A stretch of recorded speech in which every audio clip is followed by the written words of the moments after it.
This is the Stereosis. The case of Mercy Chinwo seems to be a never-ending case. We all are aware of the lawsuit or the prolonged lawsuit between Mercy Chinwo and her own manager, EeZee Tee, which actually played out earlier this year. And then most recently, Mercy Chinwo has actually gone on to file another suit against our own very dark man. Our very dark man is a man that a lot of people call the People's Court. Mercy Chinwo, according to her, is suing him for defamation and is making a claim of over 1.1 billion naira in damages. The most surprising aspect of her suit is that she has also asked the court to make sure that very dark man covers the cost of the lawsuit itself. Very funny, isn't it? And this amounts to the tune of 25 million naira and a 10% payment annually of the total sum of the suit pending when the case is over. Now you look at this case and then you see that it seems that defamation cases have become a business in Nigeria, especially when someone makes some unraveling truth or asks some probing questions concerning the actions of some very prominent Nigerians. Well, if you've been following the case of Mercy Chinwo and EeZee Tee and the entrance of Very Dark Man into the case, you will know that Very Dark Man was actually asking questions pertaining all the claims of Mercy Chinwo in comparison to what the manager EeZee Tee have brought out in the limelight or to the public domain. Now, I am also a believer that the video that Mercy Chinwo did was a doctored video. It's not only Very Dark Man. Hello everyone, it's your girl Mercy Chinwo Blessed. First I want to say thanks to every one of you for your immense love and support. I never believed the day would come where I would sit here to share my story. For the sake of the body of Christ, I thought to bring some clarity to a lot of misleading news out there online about the Mercy Chinwo brand. A man said I sued him, came online, made videos to tarnish my image. He looked at me and said, I made you who you are and I will destroy you. I became scared of my life. It got to a point where I had to move from Lagos to Port Harcourt because this man made the environment toxic for me. I've endured bully, I've endured threats. Whatever he's doing on social media now is nothing compared to what I went through. This is not to paint him bad. He took me to court, came online to tell the public that I took him to court. Here are the documents. You took myself and Minister Judike to court. And you're here playing the victim game. You bullied me, you threatened my life, you said you made me who I am and that you would destroy me. When you were the same person, how many lawyers have you changed now? Because you said you're going to deal with me, you have connections, you have money. What did I do? What have I done to you? I took you as a father. I was once your backup singer. I served you diligently. We signed a management contract in 2017. As we progressed, you tried to convince me to sign a 12-year contract, which I said no. Since then, you started acting funny, always toxic because I did not extend the contract. Immediately after my contract, I discovered you forged a new contract. Please tell the world what happened to the 2017 and the 2019 contract. You seized my royalties for 2 years. You're a bully. You're an oppressor. One of my major crimes was when I did a song with Pastor Nathaniel Bassi.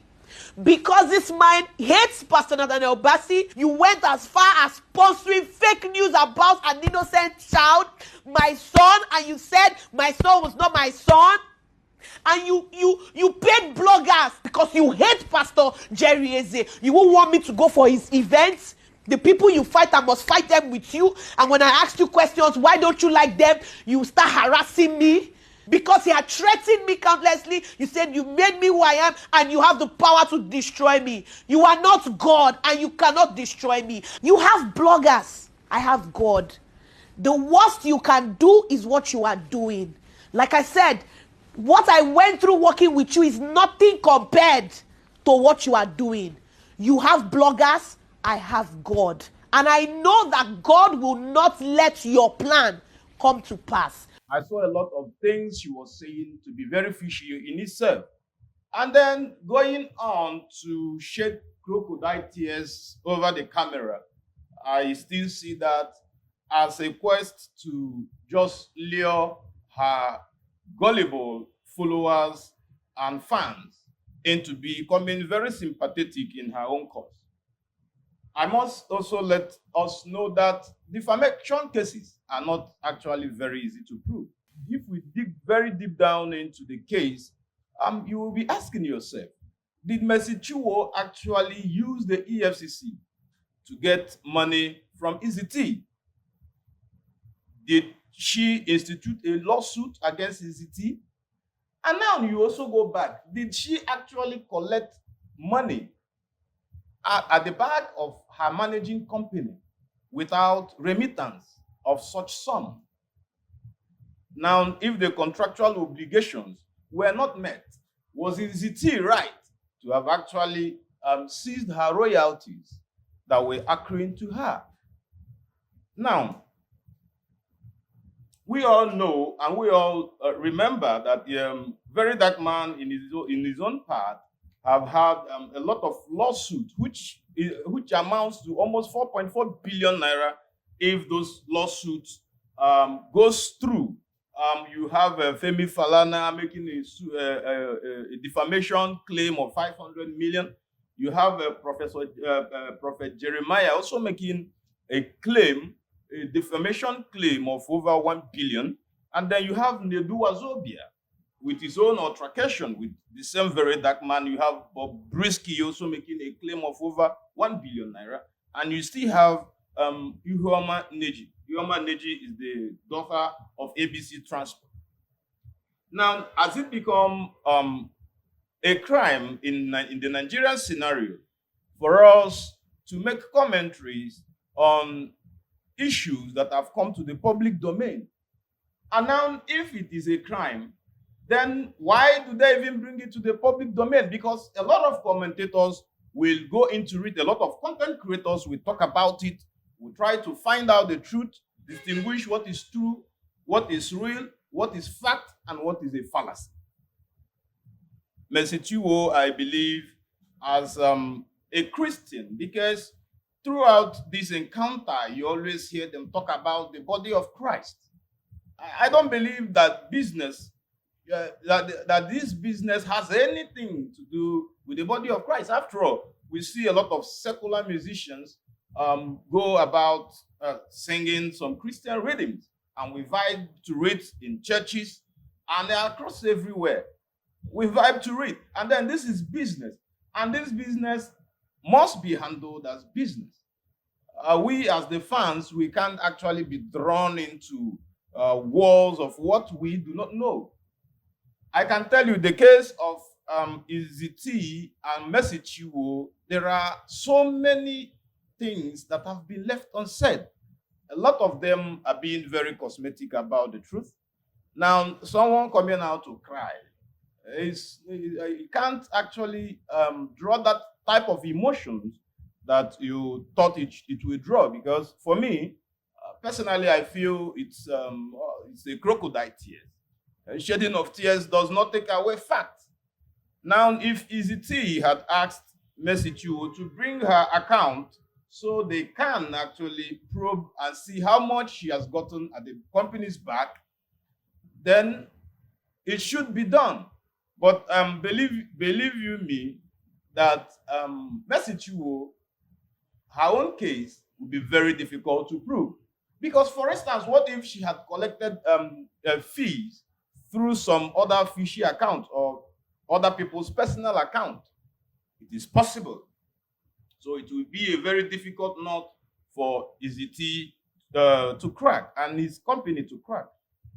So if we must look into the matter, then we have to remove religion out of it. What EeZee Tee and Mercy Chinwo did was business, and business must be handled as business.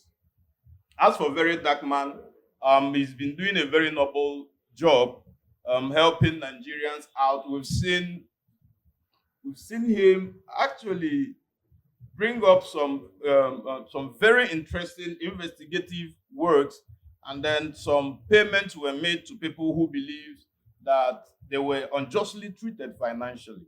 So we can't throw very dark man away, and to a very large extent, I really believe in some of his assertion. I said some because it's more time now. They go carry you go join lawsuits and no get money to pay anybody. But be it as it may, we must always endeavor to separate religion and business. We must be able to separate business from other forms of relationship. Business is business and should be treated as such. That being said, I just believe that this will be a very trying period for very dark man, and then I also believe that he should have nothing to fear. Should go to court, and then if the court find the suit worthy of being looked into, then he should go into it with his full chest. Because if I believe that he cannot come out with his level of intellect and his level of exposure and make false claims or try to malign Mercy Chinwo, be it as it may. Mercy Chinwo on her own part also have a lot of image to save. Because I believe you me, I know that after all these episodes, her public image will be shattered a great deal, especially if at the end of the day, a lot of discoveries are made concerning her own business transaction while she was still with EeZee Tee.